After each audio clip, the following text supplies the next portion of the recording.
very much. It's an honor to be here today. And I'm going to be talking about electricity. This is a topic that Bob Wilson introduced me to when I was a PhD student, because California was trying to figure out electricity restructuring at the time. And they, of course, called Bob. And he presented some of his work in the PhD classes, which was great. I really didn't start working in electricity until 1998 when Al Clavoric called me up. Actually, Al didn't call me up. It was somebody at the system operator at ISO New England, but I'm sure Al Clavoric nudged them to call me because they were just doing their restructuring and they had their market rules. And Al thought it would be a pretty good idea to have somebody like myself look at them. And I said, well, okay, I'm happy to look, but Bob Wilson knows a lot more about electricity than I do. So can I do this with Bob Wilson? And he was delighted. And so that's how it happened. Al was the chairman of the board at the time at New England. And so we wrote a report, and I think they were kind of expecting that we would look through it and maybe say a few things, but basically bless their design that the stakeholders came up with. But instead, what we did was we wrote a report that was actually quite critical of many aspects of the design. There were parts of it that we did not understand at all. And we told them so they should just eliminate it because it didn't make any sense. And there was double counting and there was all this, all these problems. And so we wrote this report, and it turned out to be a work program for the system operator for the next couple decades to work through the various recommendations. And it was just so much fun and so insightful to work with Bob on that project. So that's why I'm talking about electricity. This is a market design talk. It's not a game theory talk. There's lots of game theory under the hood, but it's deep under the hood. So I'm really not going to focus on that today. This is going to be very practical. It's one of the things I love about market design is you do get to do practical things. And since you're solving real world problems, you have to use lots of different ideas, different disciplines, draw on different people, engineers and political scientists and psychologists and everything, and economists and computer scientists in order to solve these practical problems. And for me, that's fun because it's just, there's so much I get to learn. There's so much I don't know much about. And, but anyway, what I want to do in my minutes this morning, your afternoon, is to talk about the crisis that Texas just had in their electricity market. And this is a remarkable event because Texas, I think if you ask the electricity market designers around the world, what's sort of the state of the art in terms of design, they would point to Texas as among the best in terms of their electricity market design. And if you look at Texas too, it's also has this amazing energy infrastructure, gas and so on, right there. And so things are looking pretty good, and the market actually worked very well. It had some early problems like all the markets did before it introduced nodal pricing and other innovations like that in 2011, but then it's been smooth sailing. And Texas, unlike the other markets, has operated with a fairly tight reserve margin at 1%. And of course, makes it harder for the system to remain reliable. And yet Texas was able to manage some 2017, a very difficult summer with 8% reserve margin, no problem. The other system operators have reserve margins typically more like in the 20% to 30% range. And some markets are even higher than that. But Texas just had this big disaster. So what happened? Well, the first thing to note is there's many interconnected systems. The biggest driver of the event was the weather, extreme cold for a very long period of time. And that had impact on electricity, on water system, and gas systems, all three. And they're all interconnected. And of course, that impacted the people. In terms of the depth, how low the temperature went, it was actually much worse than the 2011 event. Now, I was on the board at the time of this event and have been on the board, was on the board from 2015 till shortly after the event. And everybody, since I joined the board in 2015, everyone talked about this terrible year, 2011, where they had this unbelievable winter and then an unbelievably cold winter and unbelievably hot summer. Really terrible weather. So that was actually the year that we always used as our worst case scenario. And we wanted to be reliable with respect to this worst case scenario. And as you can see in this picture, 2021 was much worse in terms of how cold it got relative to 2011. And then people pointed to 1989. 1989 got just as cold as 2021, but it stayed cold for a much shorter period. And so that's why 2021 looks so much worse in this picture. So it was both the breadth, the depth, how cold it got, and the breadth, the fact that it affected all the counties for many days. And that's what really led to the disaster. This is just another way to look at it. All the really cold, the big cold snaps for the last 100 years. And as you can see, 2021 was actually not that too far from normal for these extreme cold snaps that you have every decade or so. But the duration of the event was, and that turned out to be the real killer. Now, as I said, we've got all these interrelated systems. Well, one of the things that's most important for electricity in most parts of the United States and the world really is natural gas. Because especially during these shortage events, you rely on natural gas for firm energy. And what happened here is natural gas failed first. So we see well before electricity outages, the natural gas supply falling off sharply. And this is a huge problem for Texas because it relies so heavily, especially in these extreme events, on natural gas. Coal, in recent years, coal has been largely eliminated. And so, huge problem. Here's another picture showing the drop off of natural gas during the event. And you can see the duration of the drop off. So we lost gas for 4 hours. We lost gas for multiple days, several days before the event and right up until we came back.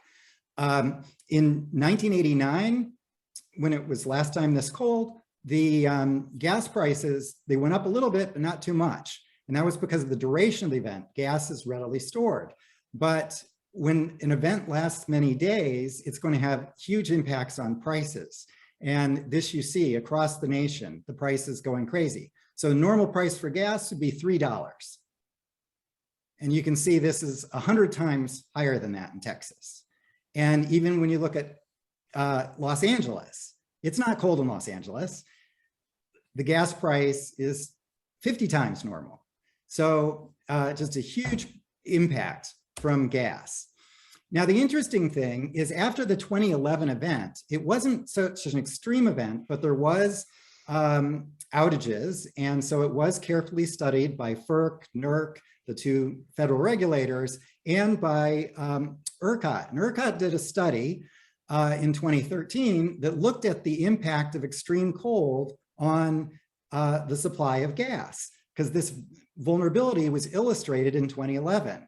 And when you look at this cubic estimation, what you find is that if we look over here, this is 1989, 45% loss of gas supply.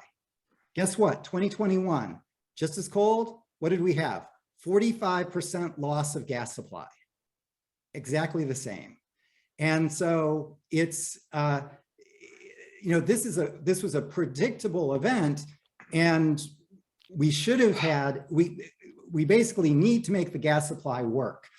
And it didn't work. And so that was the big problem on the supply side. The other side of this shortage is the demand side. And Texas relies on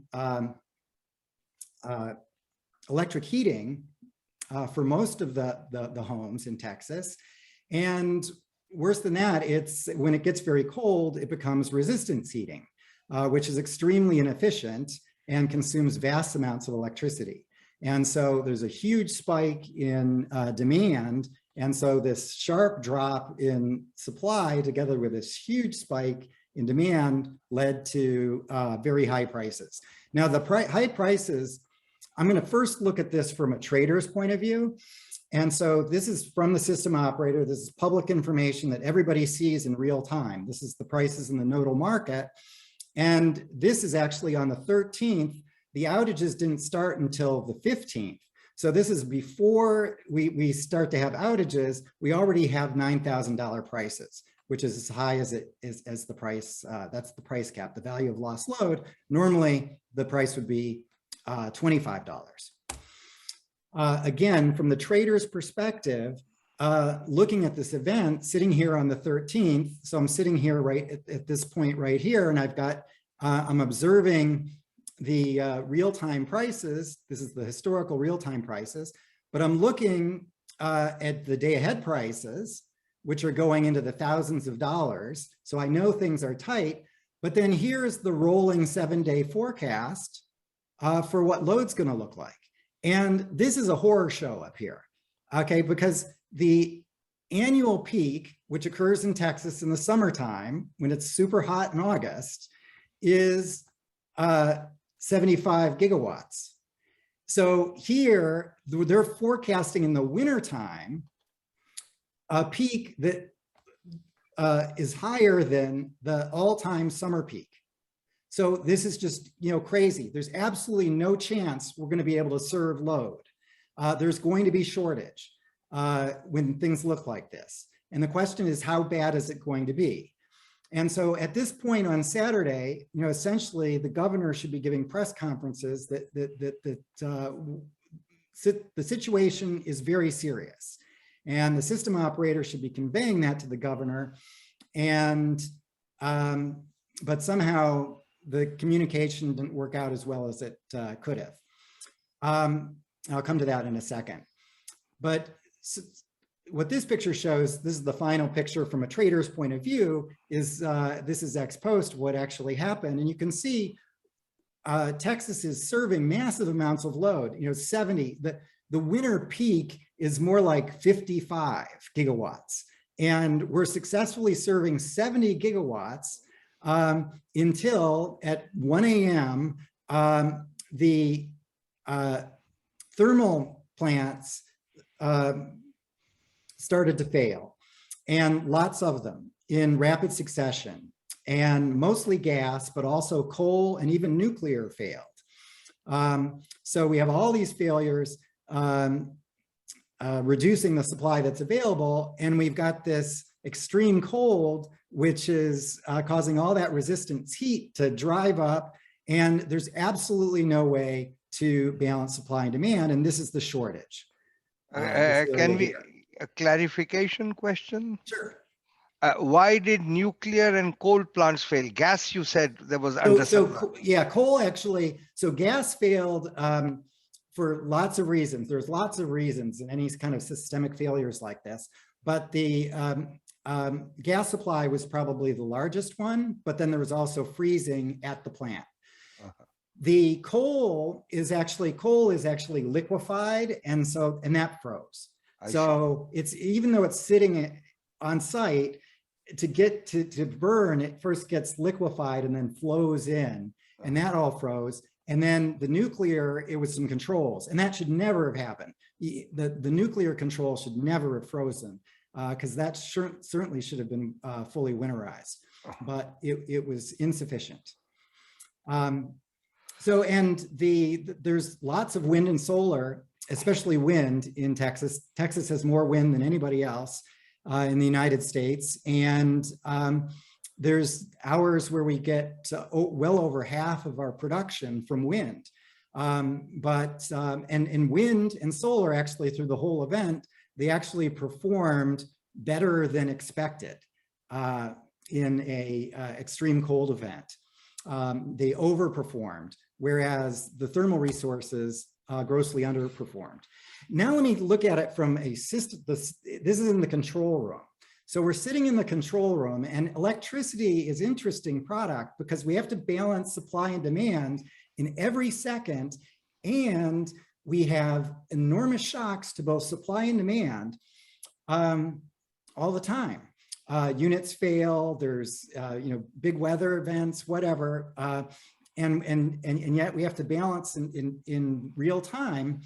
And so what that leads to is enormous price variability. So the real-time price of electricity moves from minus $200 to plus $9,000. And it can do this all in the span of 5 or 10 minutes. So it's very interesting from an economist's point of view, because we're really using prices to balance the system. And we're able to do that almost all the time. So here we are at 1 a.m. And what happens here is the generating units start tripping at 1:43, a succession of trips. We've already had lots of outages. We already have 35 gigawatts out. And so many have occurred already, but then they start coming in fast succession. And what happens is the system loses frequency. It doesn't fail right away, the frequency falls down. And so it's supposed to be at 60 hertz, and now it's falling off of 60 hertz. And it's not falling very much. You can see there's not that much room to work with here, because we're essentially in free fall now.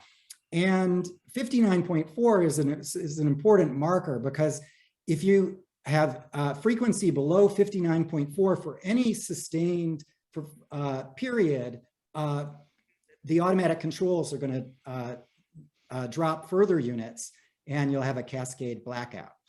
And if you fall below 59.3, same thing, automatic controls will almost instantly force the units off to protect themselves.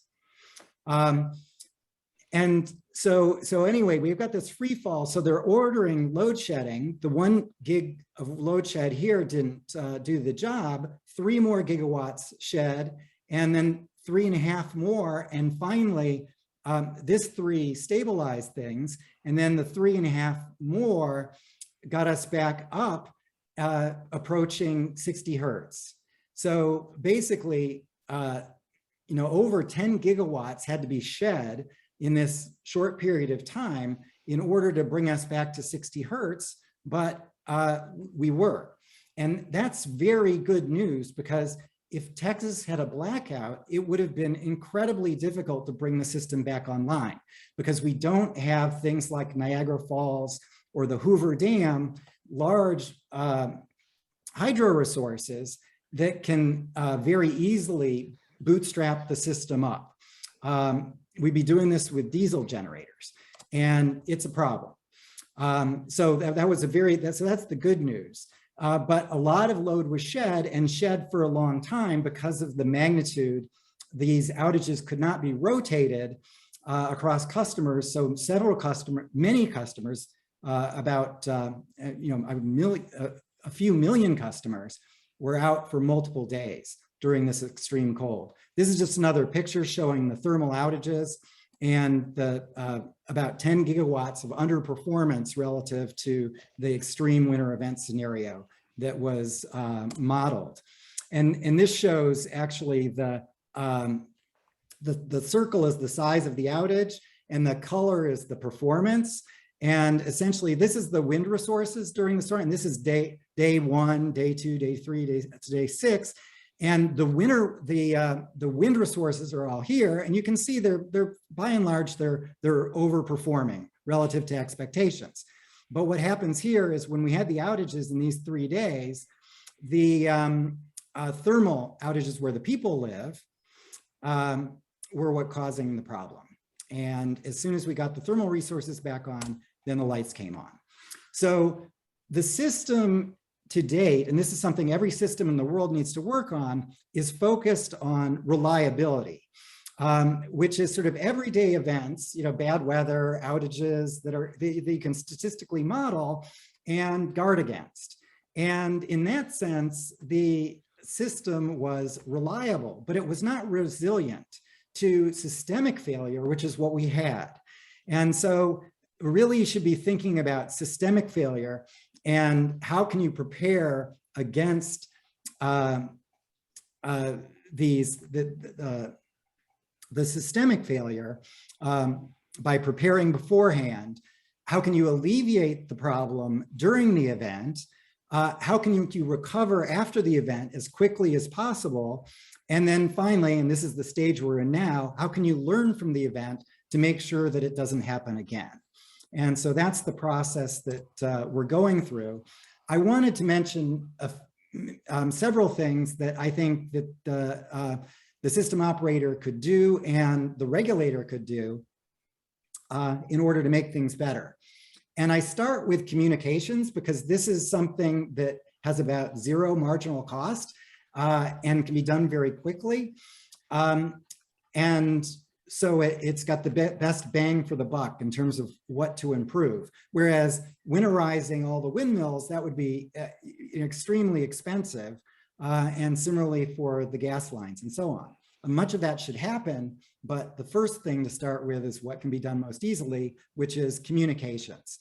And you can see there's lots of different parties. The system operator is sort of in the center, communicating to the generators, the distribution companies, and the retail service providers about what's happening, and also simultaneously to the regulator, the PUC, and the governor, so that they can communicate to the public about what's happening. And of course, the retail service providers are also communicating to the public and communicating to their customers, which is the public.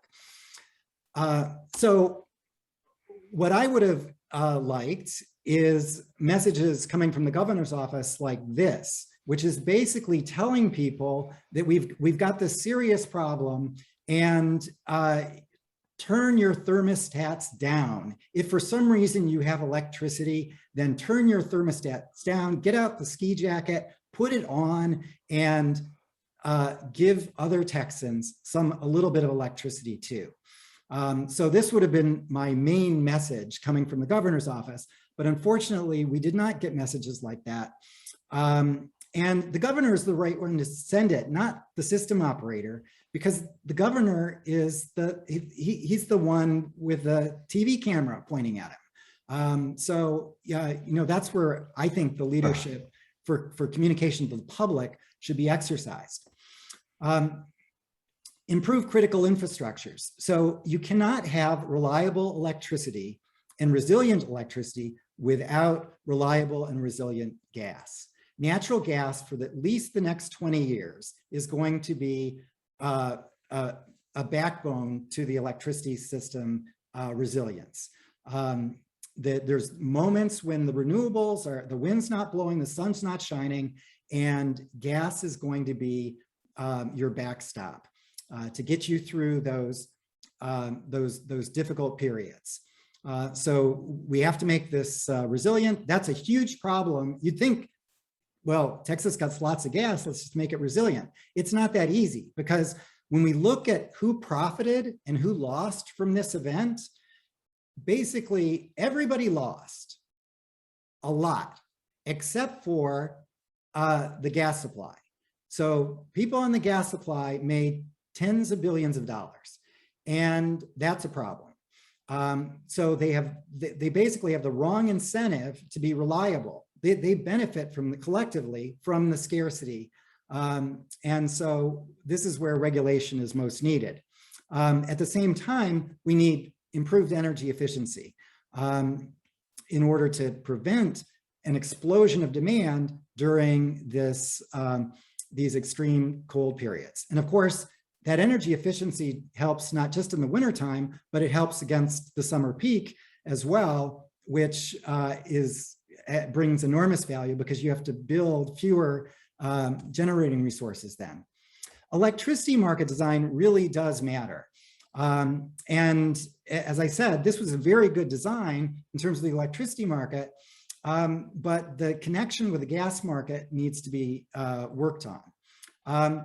Like all the US restructured markets, it relies on a day-ahead market for scheduling resources, which is a fully optimized market, finding the Walrasian prices that are going to guide behavior in preparing for the day, and then these circumstances will change, and we'll have a physical real-time market which will settle any deviations from the real-time from the day-ahead schedule. And this is really the state of the art. ERCOT has it. It works really well. All the electricity markets in the United States have it. Europe doesn't. Europe needs this desperately. And I think we'll have this eventually. It's just going to take some time. But there's consensus that this basic approach is quite sound and does induce efficient behavior, even though we're operating in an environment where the Walrasian equilibrium doesn't necessarily exist. Peter, I'm looking at the number of your slides. Yes. You have a little bit under 5 minutes. 5 minutes. Okay, good. I will continue. So the lots of other things that ERCOT needs to do, and the forecasting is very important. All these new things that are happening make forecasting that much more important. We have to integrate battery storage. We have to accommodate distributed generation. There was one thing that was a particular aspect of the market design that was problematic was the winter circuit breaker. We didn't have a winter circuit breaker. We had a summer circuit breaker. And like most financial markets, circuit breakers serve a very important role during times of extreme events. And so that's something that needs to be done and is done very easily. So that's good. One of the things that I want to emphasize is the importance of facilitating forward transactions and have there's much that the system operators of the future can do to improve the efficiency and liquidity of forward trade. The existing day-ahead and real-time markets help a lot, but even more can be done. And I don't have time to talk about the details, but I should say that another feature that was people pointed to as perhaps was a problem was the absence of a capacity market. So Texas is an energy-only market. It doesn't have a capacity market like the other restructured markets in the United States, especially on the East Coast. And so people pointed to that, and that was not an issue. We had lots of resources. The capacity market guarantees that you have enough resources. There was plenty of resources. They just couldn't produce energy because they didn't have any gas primarily. And so this was one of the things that Bob and I struggled with, the design of capacity markets early on, and they've improved enormously, but they are a bit of a problem because they can hide particular issues. So I look at this bike here, an all tricked out bike with training wheels and so on, as something that's a capacity market that's come through the stakeholder process. And instead, a balanced bike like this is really, I think, a much better way to learn how to ride the bike because it forces you to focus on the central problem, which is balance. And that's the system operator's problem, balancing the market. So it looks much more like my bike there. And here's a proposal for a forward energy market that would potentially replace capacity markets or support better an energy-only market with highly efficient and liquid forward trade.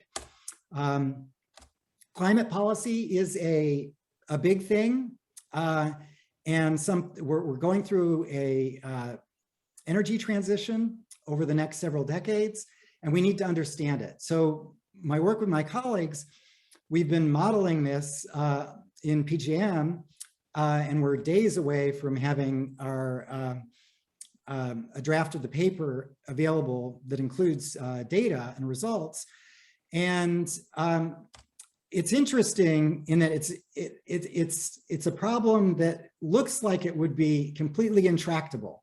We're modeling PGM entry and exit on an annual basis, real-time behavior at the 5-minute level over a period of many decades, and with investors that have foresight and consistent expectations. And believe it or not, we are able to solve this even with storage, even with price responsive demand, and these innovations like distributed energy resources. And it's amazing what one can do with computation these days, solving these problems that are quite vast, but very important for the energy of the future. And so let me end with this picture of Texas and the Western and Eastern interconnects, which are the 2 major interconnections in the United States. And really, in the long term, what we need is much greater connection among one of the things we need, much greater interconnection among these systems, and then that will enhance the resilience and reliability of the entire system. So I end there. Thank you.